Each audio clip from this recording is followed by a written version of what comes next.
All right, the movie Mr. Crocket stars Elvis Nolasco and Jerika Hinton.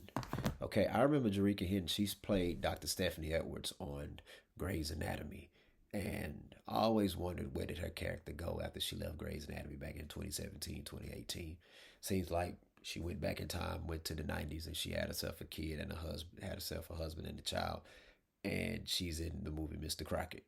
I'm not saying that's how it went, but that's how it goes in my whole multiverse of movies and TV shows. But this movie here, I'm gonna tell you something. It was a lot better than I expected. Scale of 1 to 10, I was expecting this movie probably about a 5 or 6. But this movie here, it's scale of 1 to 10. I'm gonna give it a 8.5, and it has enough potential to become a franchise, like where I can see a sequel of this at least once every other year. Okay, like because it takes place in the 90s, and this is with VHS. So V8, Mr. Crockett, he's more like a your Mr. Rogers. All right, very very nice and friendly. Kids love watching him, and but there's something sinister about him. Dude comes through the television, annihilates the parents, and takes the child. So I would say with this movie, it's imagine you blended Mr. Rogers' Neighborhood, Nightmare on Elm Street, It, and yeah, imagine if you merge those three together. This is what you get. All right. I mean, this is scary. It's scary because it. I don't know. I don't know what's all the metaphorical meanings or anything on this movie, but to me, whenever you have a character that's only after the children and he's telling the children, you'll be happy with me, I will make you happy, and all this stuff, that's it. Well, number one, it's already suspect, but it's even more suspicious, and that makes it even more terrifying because one of the things we want to do in this world is protect our children. Is to protect children in all, and we don't want to see any harm being done to children, especially when people are just intentionally targeting children. And in this movie here, that's what he's doing. He has the cadence, the charm, the niceness as the aura of Mr. Rogers. All right. But he also, at the same time, he has that aura of Freddy Krueger and Pennywise as well.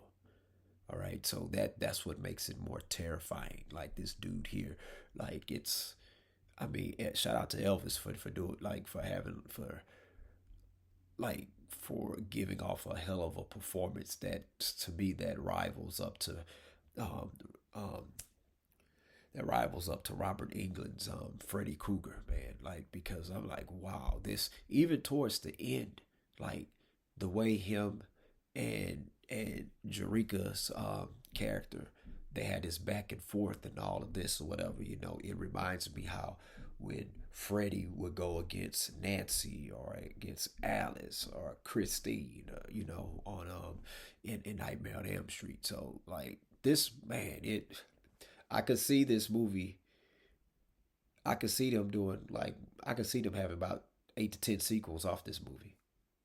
I can see it, and there's so many different things you can do, you can explore with this character, with this franchise. But had a lot of terrifying and gross scenes in this film, man. And there were certain parts where it's like I'm like I couldn't believe what I was watching because I'm thinking I'm like this could have been a hit at the movie theaters. It really could have. That's why I'm like, why wasn't this at the movie theater? Because a lot of times you see certain movies, you know, when you watch them, like if it's straight to like DVD or VHS, man, I'm old, or straight to streaming, you're like, well, why didn't this make it to movie theaters? And you're like, okay, I see why it didn't. I see why it didn't. And this movie here, I thought the acting by everyone in this movie it was incredible. I mean, it.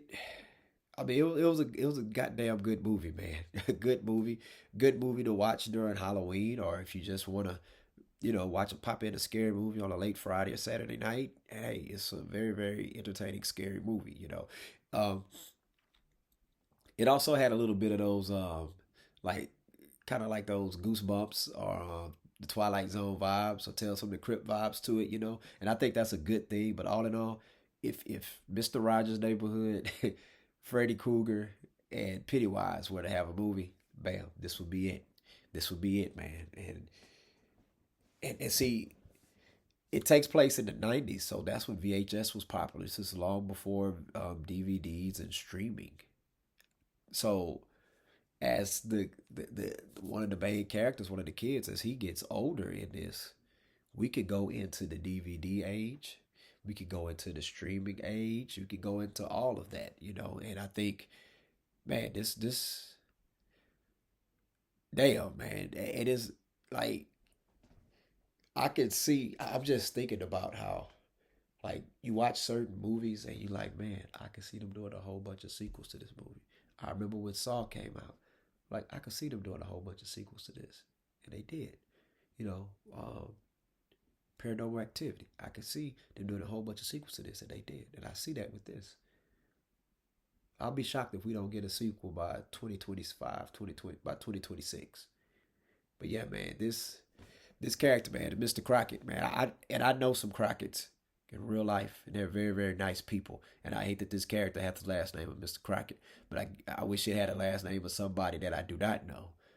I can't even think of the last name of somebody that I do not know, but I wish it was, because when I think about the Crockett's, I think about some good friends and family that I know last name of Crockett. So, but good movie. Scale of 1 to 10, give it an 8.5. But this should have been released in movie theaters, man. I'm not gonna spoil too much for it, but like I say, definitely check this movie out. It's available on Hulu, Disney Plus. It's available on both of them. So if you got one, it's available on the other. All right. Did I say that right? It's available on Hulu and Disney Plus. That's why I saw it at. Anyways, check it out. Let me know what you think about the movie, Mr. Crockett. Please hit that like and subscribe button. Student Game Podcast. Peace out.